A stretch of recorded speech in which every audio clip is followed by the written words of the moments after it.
ගැන පොඩ්ඩක් කතා කරන්න පොඩි ඇක්ටිවිටි එකකුත් මම දෙනවා අන්තිමට කරන්න ළමයි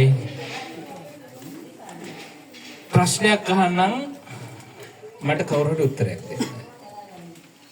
ඇයි මේකට ආවේ? හේතු දෙන්න පුළුවන්.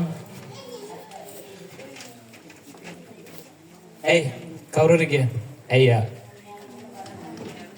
දවල් කන්න දෙන්න. ඒකටද?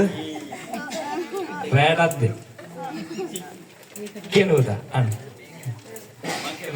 මේක සෙෂන් එකක් කතා කරන්න ඕනේ. කතා කරන එකත් මේකේ ලොකු දෙයක්. හරි. නායකත්වය ගැන හොඳ පුහුණුවක් ගන්න. රයිට්. අන්න නායකත්වය ගැන ලොකු හොඳ පුහුණුවක් ගන්න. හොඳ පුහුණුවක්. ඒකේ හොඳම මොකද? හොඳ පුහුණුවක් ගන්නලු ආවේ. පුතා. තව කවුද? තව නඩද? කවුරු හරි ඉන්නවනම් කියන්න පුළුවන්. ඇත්තම කියන්නත් පුළුවන්. අද වැඩක් නැහැ ගෙදර. කිය. අත්දැකීමක් ලබන්න. රයිට් අත්දැකීමක් ලබන්න අරින් ලීඩර්. මේ කණ්ඩායමේ. ඇයි ආවේ? සිතුම්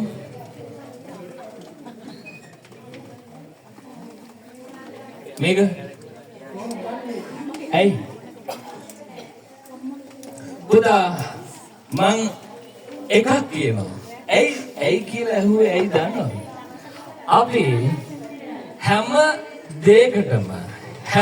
දෙයකටම හේතුවක් තියෙනවා. හැම දෙයක්ම කරද්දී why එකක් තියාගන්න. why කියන්නේ මොකද්ද?